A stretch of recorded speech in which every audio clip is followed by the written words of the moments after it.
नमस्कार प्रिय भक्तों, आज हम आपको जोड़ने जा रहे हैं हमारे सनातन धर्म की पौराणिक कहानियों से। इस सीरीज में हम आपको पौराणिक कथाएं सुनाएंगे जो हमें हमारे सनातन धर्म हिंदू धर्म से जोड़ती है। तो मित्रों, आप हमारे चैनल पर बने रहें, हमारे चैनल को सब्सक्राइब करके रखें। हम रोज़ आपको एक पौराणिक कहानी सुनाएंगे जिसके माध्यम से आप अपने बच्चों को अपने सनातन धर्म और हिंदू धर्म से जोड़ सके, आध्यात्मिक भाव से जोड़ सके।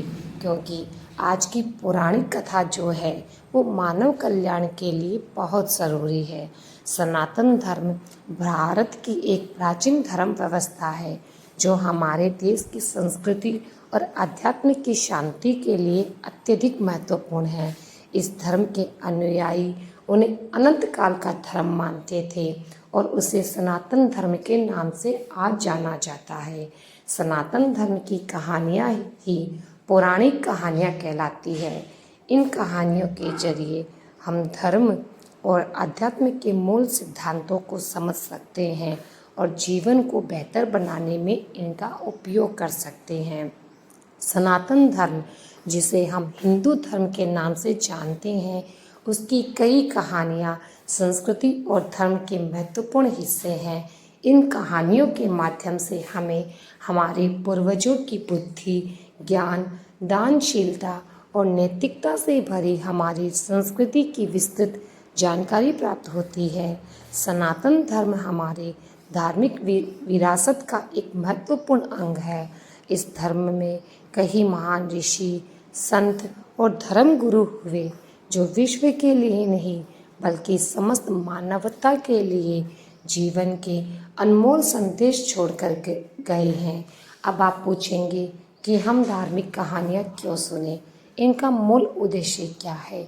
तो बताते हैं आपको कि पौराणिक कहानियों का अधिकतर मुख्य उद्देश्य धर्म और मानवता के मूल्यों को समझना है।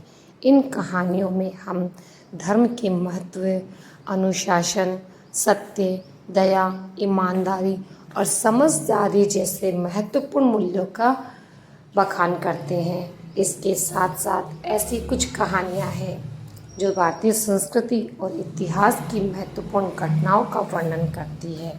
इन कहानियों में भगवान शिव, भगवान विष्णु, माँ दुर्गा, भगवान ब्रह्मा और भगवान गणेश जैसे अनेक देवताओं के जीवन और उनके कार्यकलापों के बारे में पता चलता है।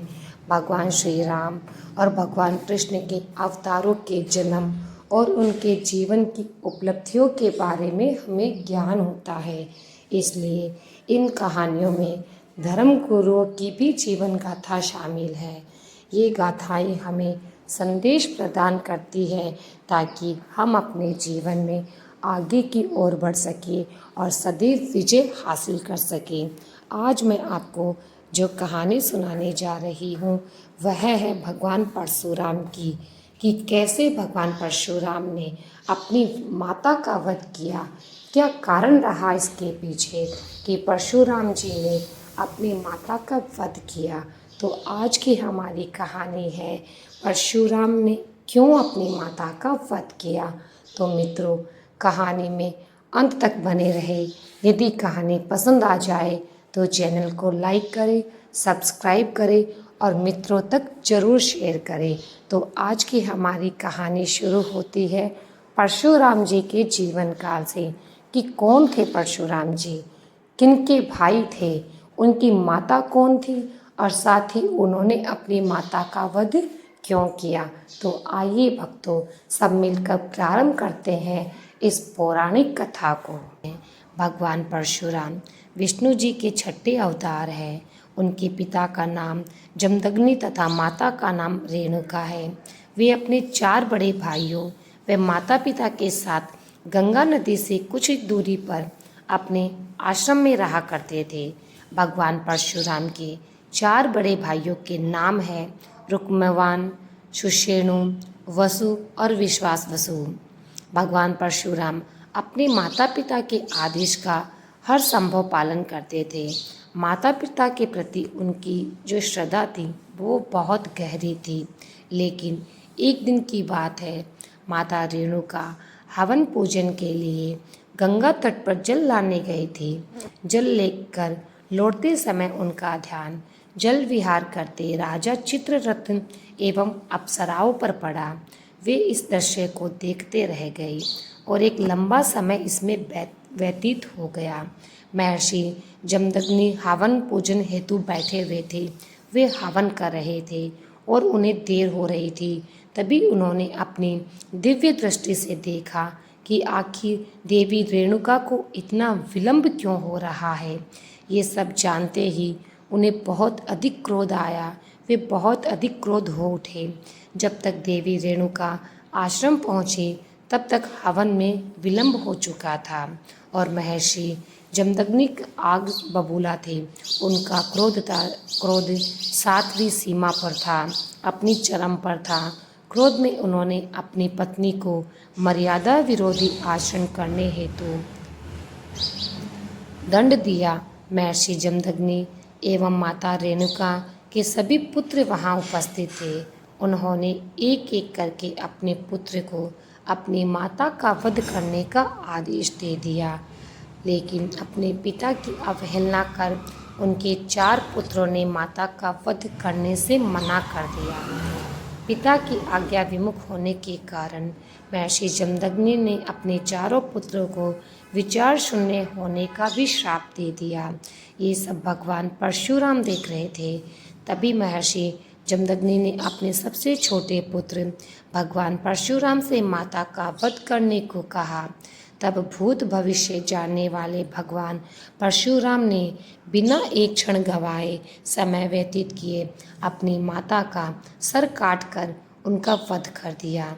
ये देख महर्षि जमदग्नि अति प्रसन्न हुए और उन्होंने अपने बेटे परशुराम से 3 वरदान मांगने को कहा। तब इन सब बातों को पहले से जानने वाले भगवान परशुराम ने 3 वरदान मांगे। जानते हैं वह वरदान कौन से हैं? उनमें पहला वरदान माता रेणुका पुनर्जीवित हो और उनके 4 भाई स्वस्थ हो जाए। दूसरा वरदान इनमें से किसी को भी इन बातों की कोई भी स्मृति ना रहे, इनमें कुछ भी याद ना रहे। तीसरा वे दीर्घायु एवं अजय हो। भगवान परशु की मांग सुनकर महर्षि जमदग्नि को अपने क्रोध का एहसास हुआ, लेकिन उन्होंने तथास्तु कहकर उन्होंने अपने पुत्रों को 3 वरदान दे दिए। महर्षि जमदग्नि समझ चुके थे कि कोई भी पुत्र ऐसे अपनी माता का वध कर ही नहीं सकता जब तक वह स्वयं भूत भविष्य को जानने वाला ना हो। मन ही मन उन्होंने पुत्र धन रूप में परशुराम को प्राप्त कर भगवान विष्णु को प्रणाम किया और उनका धन्यवाद किया। तो मित्रों, ये थी परशुराम जी के जीवन से जुड़ी एक रहस्यमयी पौराणिक कथा।